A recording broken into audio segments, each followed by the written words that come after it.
So this is a singer that I know absolutely nothing about. I think I've heard the name. I don't think I've ever heard his music. So this one will be really interesting, and it's Cats in the Cradle. When Harry would come home from the road, he would show me new stuff that he'd been working on, and I'd show him some things that I'd been doing. And I showed him the poem for Cats in the Cradle, and he kind of pushed it aside, and he took more interest in a couple of other things that I'd been working on. And then after Joshua was born, he grabbed it and said, "Hey, I got to put music to this." So it had been written a lot earlier. I think this is his mother. It really hit him after Joshua was born. If it didn't happen to me so often, it would almost be awkward. But I'm used to it now because people actually want to. Because I look like my dad too. They'll want to have contact with me, put their arm on my shoulder, and really try and communicate to me how it healed their relationship with their father, or it got them closer to someone they had fallen away from. It's always amazing to me because people just almost, before they even get words out, I can see a shakiness and emotion in their eyes, and the way they just kind of want to close the space between me and them when I haven't even met them before, which is a tribute to my dad. My child arrived just the other day.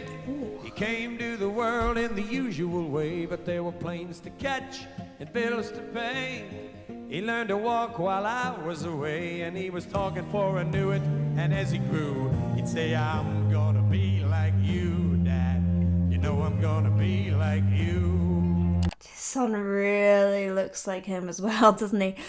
So it tells the story of a father and son who can't spend time with each other, and how the son grows up to be just like his father. So I think, written by his wife, written by his wife Sandy, and then it was inspired by her relationship between her first husband and his father. So it's kind of it's a real family song. And the cat's in the cradle and a silver spoon. Little boy blue and the man on the moon. When you're coming home, Dad, I have I heard don't this. know when we'll get together then, son.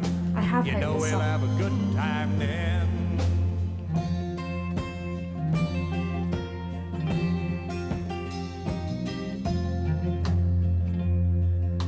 My son turned 10 just the other day. He said, "Thanks for the ball, Dad. Come on, let's play. Can you teach me to throw?" I said, "Not today, I got a lot to do." He said, "That's okay," and he walked away, but his smile never dimmed and said, "I'm gonna be like him, yeah.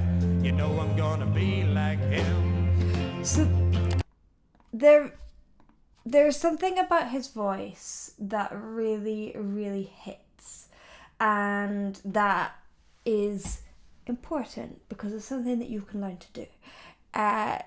Now he has so much resonance in his tone, and resonance is an interesting thing because we feel like getting louder is something that we need to do.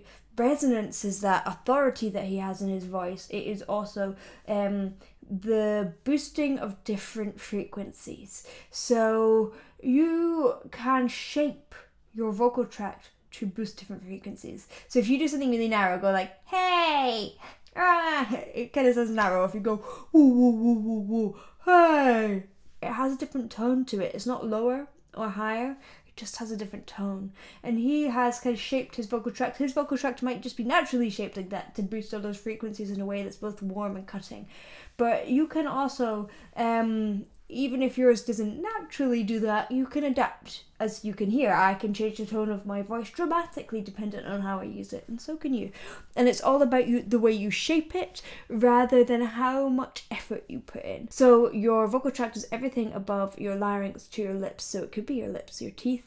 Of course, you can't move your teeth, but how open your mouth is, your jaw, your tongue, your soft palate, how low your larynx is, the back of your vocal tract. All these things can be adapted and moved, your false vocal folds, and these tiny micro movements make a massive difference to your resonance.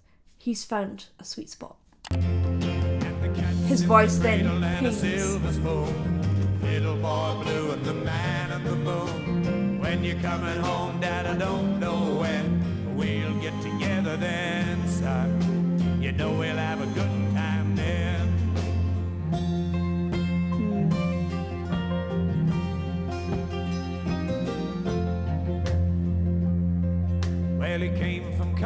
just the other day. So much like a man, I just had to say, son, I'm proud of you. Can you sit for a while? He shook his head and he said with a smile, what I'd really like, Dad, is to borrow the car keys. See you later, can I have them? I love how there's so much joy in this, and it's amazing how a song like this can touch so many people and make them think about their own relationships. And sometimes we forget how powerful music can be. Now, Harry Chapin says that he is someone who shoots for the stars and tries to make the world a better place while he's at it. I love that quote. It's about, making sure, creating your own island of peace, your own place where you can exist, where you can fully enjoy and be grateful for this wonderful, wonderful world that we have had the honor of. It's amazing that we're even here, that we have the honor of even being given a shot at, I suppose, yet also trying to help at the same time, because the world isn't perfect, and a lot of that is down to us, right? A lot of that is down to humans and how we relate to this world. Please. And the cat's in the cradle and a silver spoon. I think he's done a good job. And the man in the moon. When you're coming home, son, I don't know when we'll get together then. That we'll have a good time then.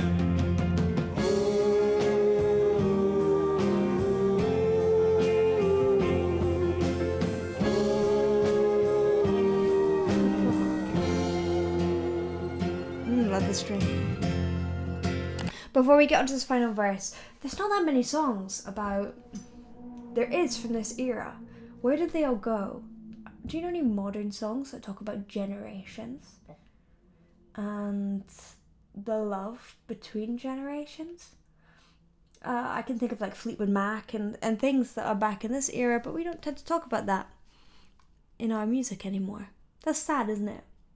I think that there's maybe something that's been lost there. Let's bring that back in music and bring it back in society at the same time. That's what I say.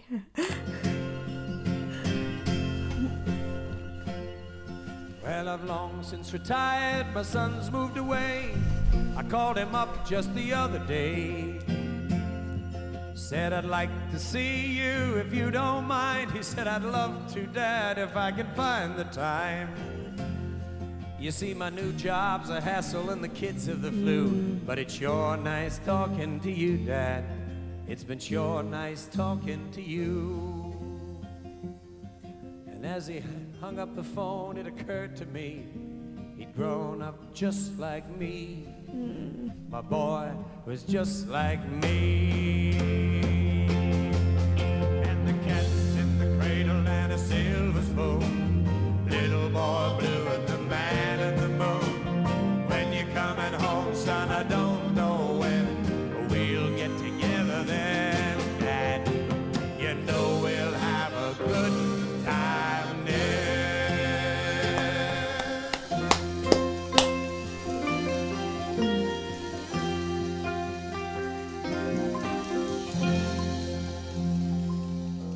Beautiful. That's so sad. Hey, Tom Chapin, come on out here and help us do circle. Come on. That's really sad. It feels like he was a person who was truly living his life with joy and kindness. Oof, it gets me. Thank you for watching. I hope you enjoyed. If you did, please do like and subscribe, and I will see you in the next one. Bye.